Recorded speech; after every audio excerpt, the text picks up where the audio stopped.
Hi guys, this is Sandra Ayan, your home care provider.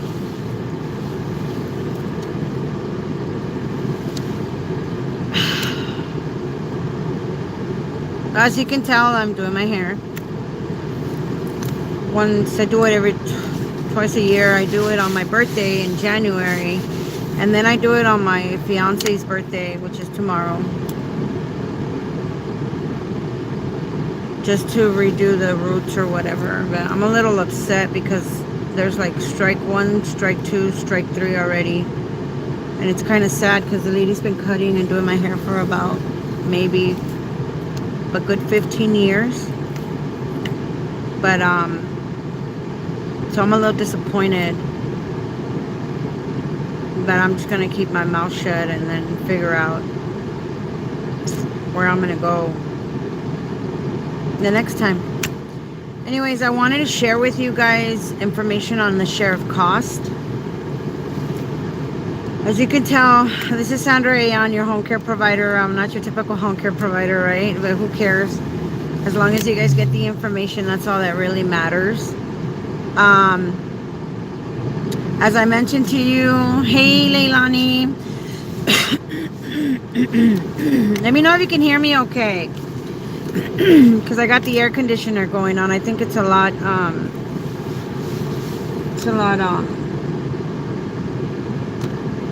maybe I can lower it when the noise goes down. It's a lot better in here than it is outside. Anyways, so I have a client that received a share of cost from July 1st to July 15th. And how do I know this? I know this because when I received my check stub, first of all, they didn't deposit the money into my account. Second of all, when I got the check stub, it said gross pay, it was like $400 and something. Net pay, it said 0 on it. So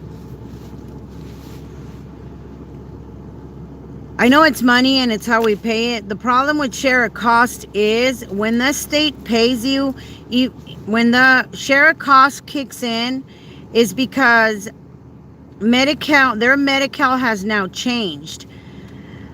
I have seen cases where it's an error on the side of the Medi-Cal.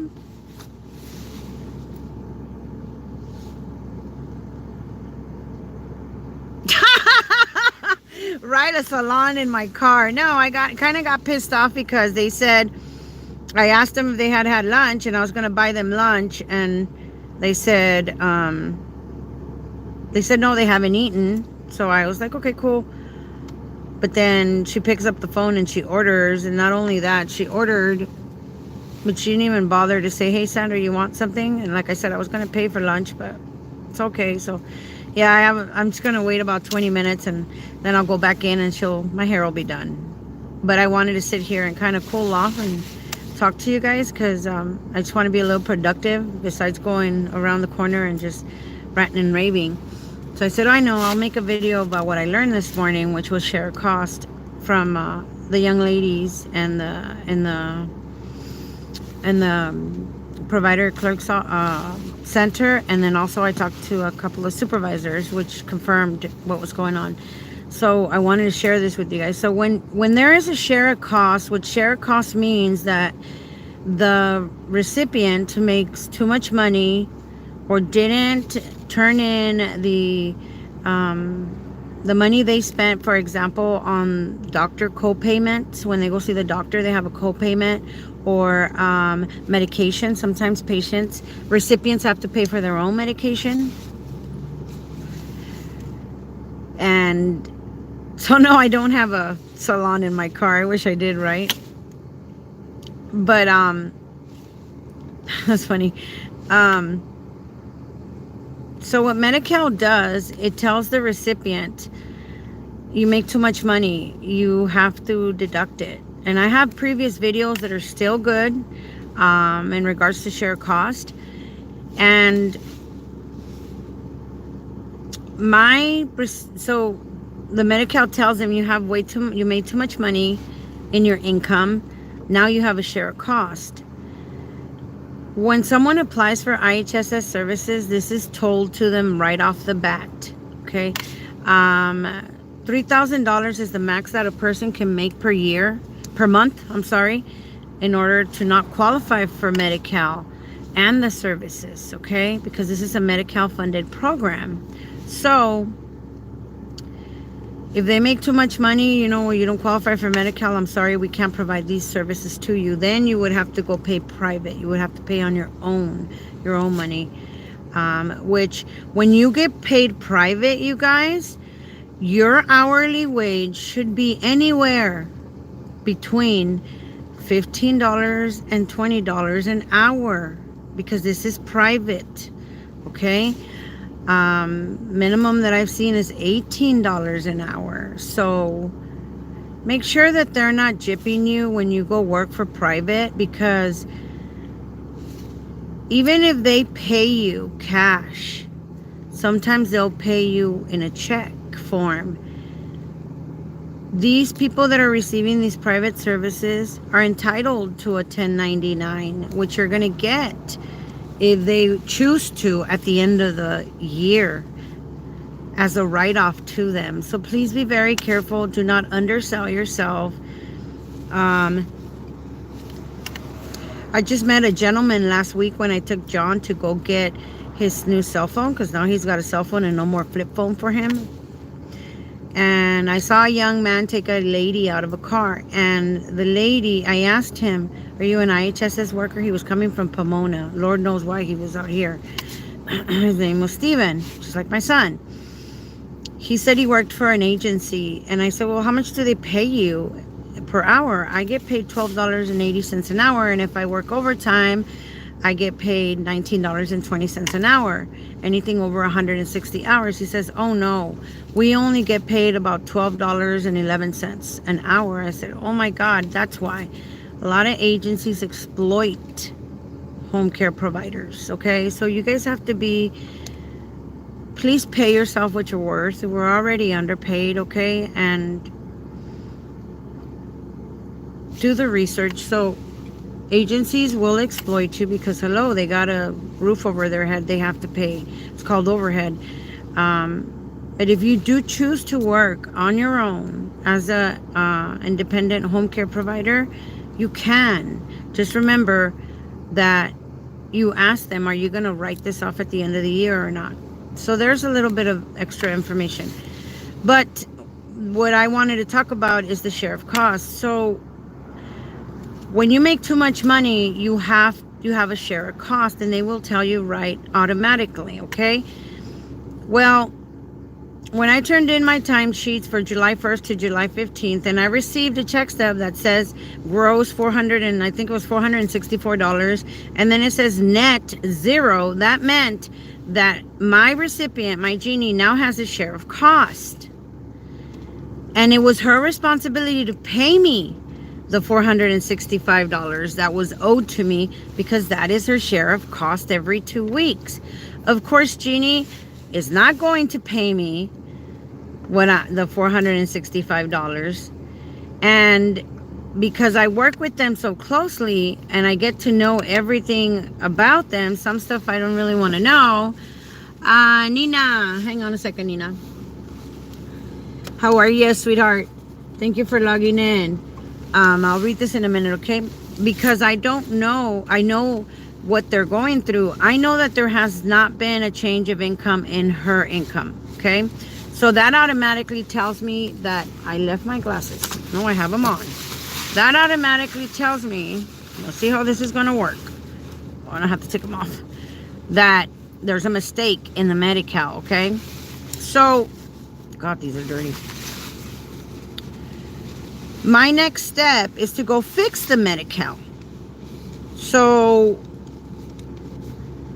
I took the paperwork to Jeannie, and I said, check this out. And I showed her my timesheet. I showed her a copy of my check stub, not my original, because they don't need to have all of that. This was just for her to see that I'm not lying. And I told her we need to go to the county office, and we need to fix your problem that you're having with your Medi-Cal, because they'll fix your Medi-Cal Oh my God, is this gonna mess with my eyeballs? Yeah, it's gonna mess with my thing. I'll do it right now. Once the Medi-Cal is fixed, then the next step, we're both going, the recipient and the provider, go to Medi-Cal. I don't have to go as a provider, but I'm going to go for support and help her because she's going to give me full access to her now Medi-Cal case and her IHSS case. Now, I earned that, okay? I earned that. This is their choice to give me access because they see how productive I am. On top of that, they trust me and they know that I will not do them wrong. And I don't play that game, so I'm very grateful for someone trusting me all the time. No matter how big or how small it is, I'm grateful. So we have to go to the Medi-Cal. We have to show proof of income, which is she's on Social Security, so she gets Social Security award letter that we have to go get to the Social Security Administration. They can provide you a copy of it that shows the amount of benefits you get, and that is her only source of income. The other is going to the bank and getting a bank statement. The bank statement is not necessarily needed, but it's more proof that shows that her income has not changed, okay? Let me once the proof has been provided to the Medi-Cal, then the Medi-Cal will process it. Once the Medi-Cal processes it, makes the correction or changes the information to either increase or lower the share of cost, then they hand it over to the IHSS. Once the IHSS gets a hold of it, the social worker is the one that will go ahead and enter the information, and one of two things will happen. The share of cost will increase or stay the same, which is the one thing, and the other is they will correct the mistake. If they correct the mistake, then now that's good news for me, because if they correct the mistake, now the social worker has to provide letters, certain documents, and I don't know which documents they are because at the call center the young lady didn't know. This is for the social worker takes care of the recipient, and the ladies at the call center, the provider clerks take care of the provider, which I am.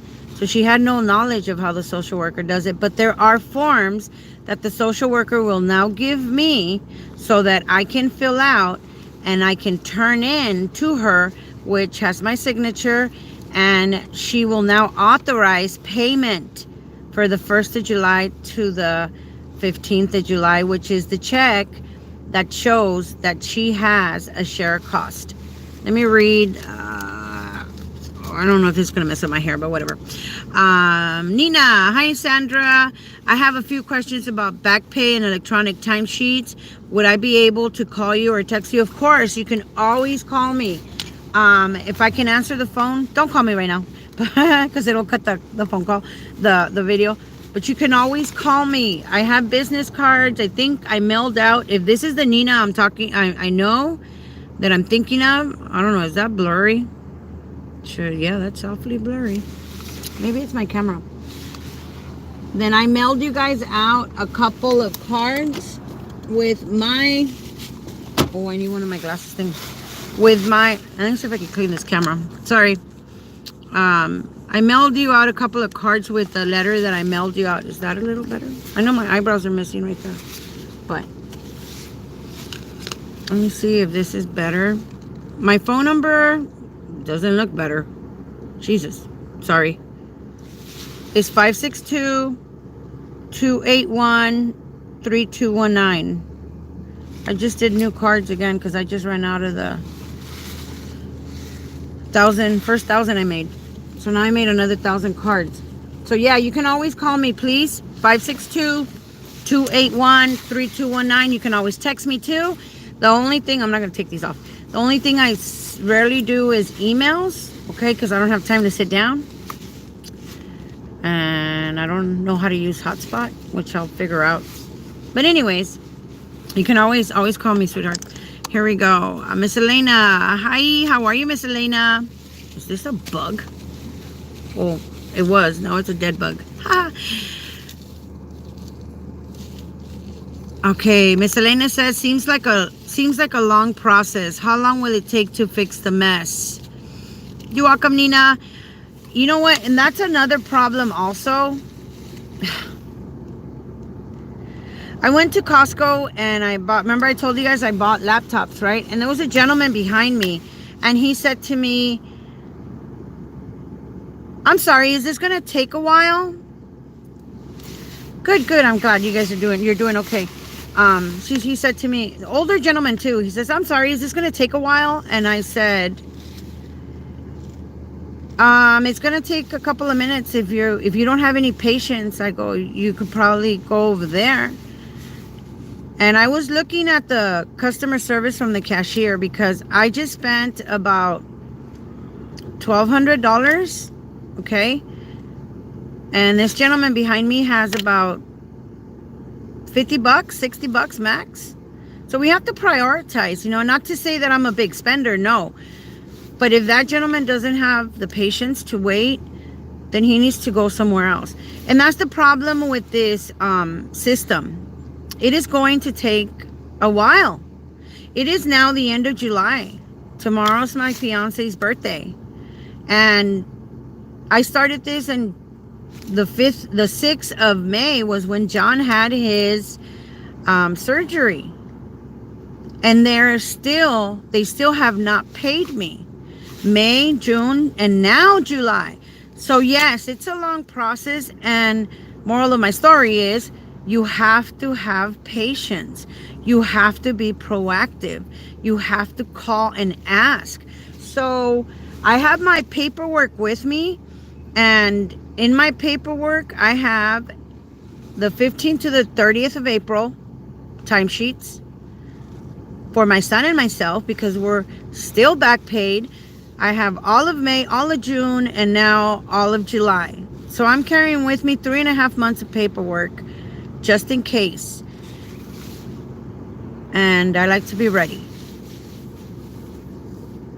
Oh, Miss Elena, yes. She says, good thing you have other income coming in. Yes. And that's the beautiful thing about having more than one recipient.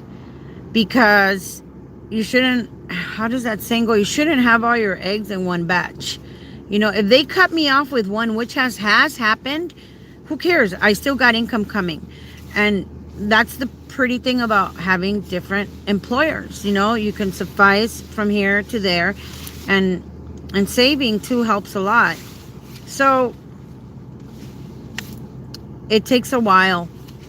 So once the Medi-Cal is fixed, where you have provided all their paperwork, proof of income, that's probably going to take about 2 weeks, maximum a month. Okay. And during these 2 weeks, which is when I'm going to start calling in and saying, excuse me, did you guys fix this? Because it is my money. It is my income. They'll tell me, well, another week. It's been 3 weeks since I turned in the share authorized hours form for John and my son and I. I turned it in on July 10th. It is now July 29th. It's been 19 days and it's still not in the system. So guess what? Not a problem. Because you know what? Oh, where are you? I think I put you back in John. I showed you guys my folders. I have folders that I made for my clients.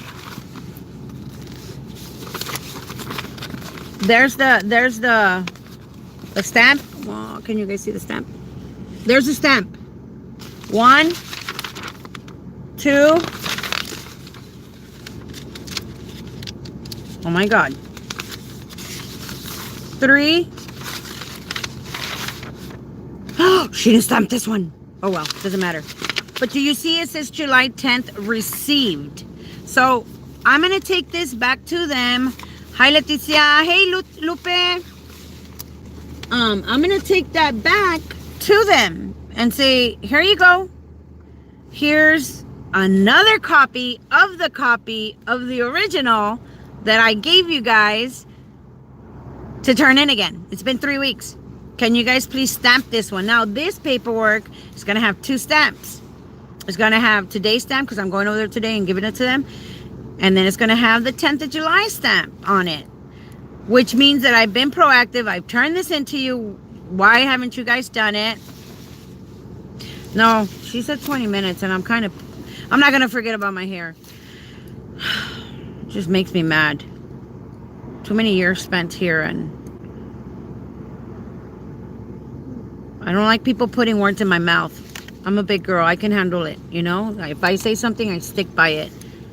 This is upsetting. But anyways, I'm going to try to think happy thoughts because I don't want my hair being messed up. It's kind of like when you cook and you're mad and everything comes out burned or it tastes horrible. I want my hair to look nice for one last time.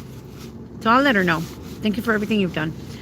I appreciate it. Here's your money. Here's your tip. You've done a great job. Bye.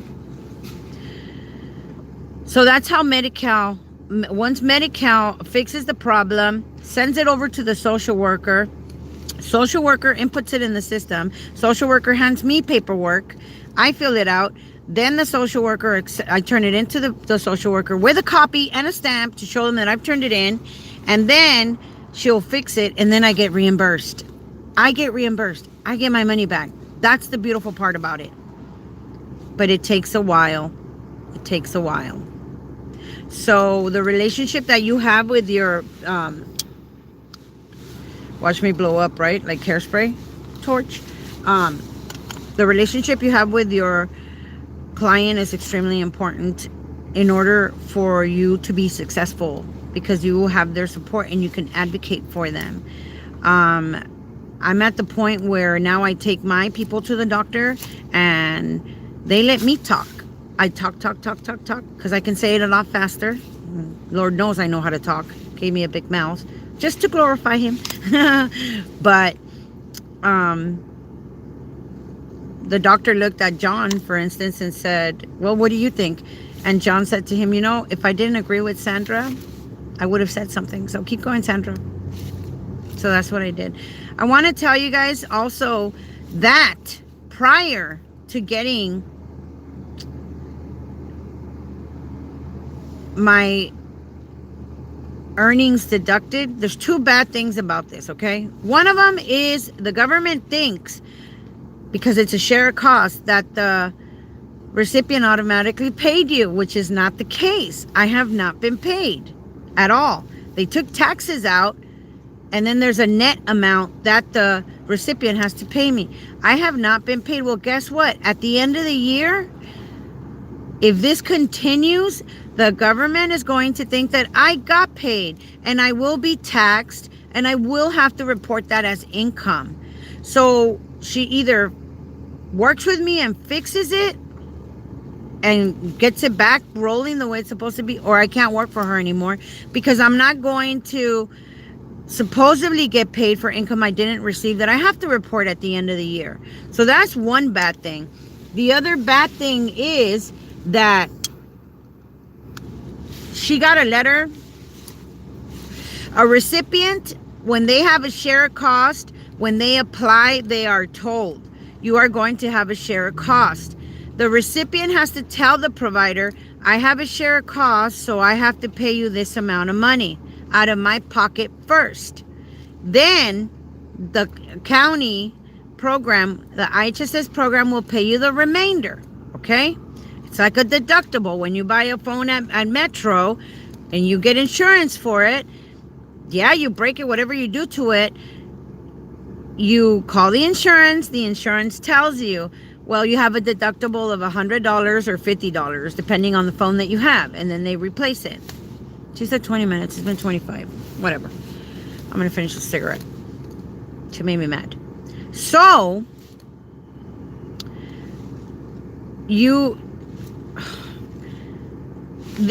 our share cost is like a deductible.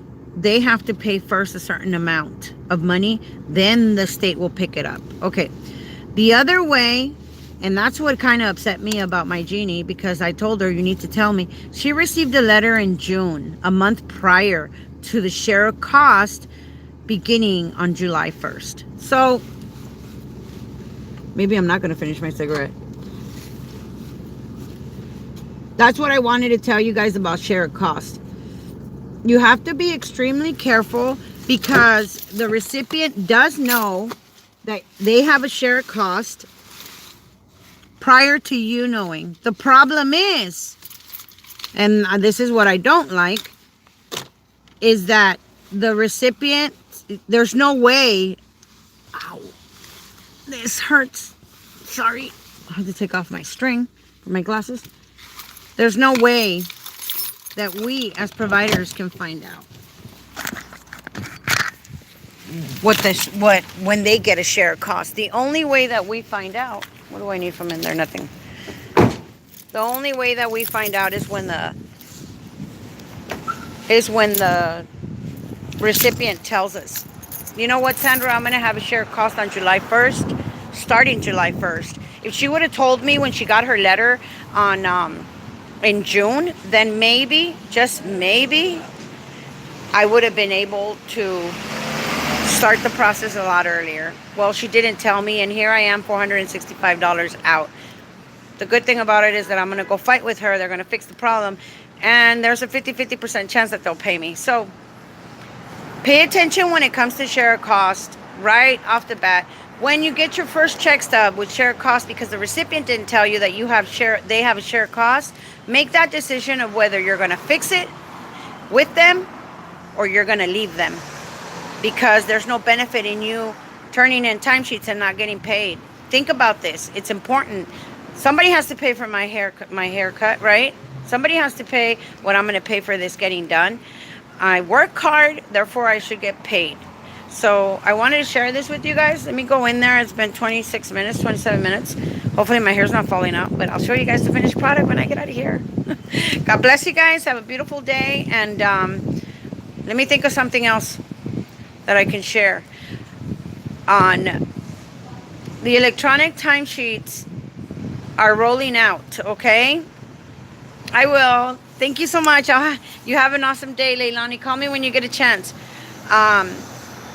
I'll have information on the electronic timesheets, because I also got information this morning from the social workers supervisor and also from the clerks that I talked to this morning. God bless you guys. Have a beautiful day, and I'll talk to you guys soon. Thank you for listening. Bye.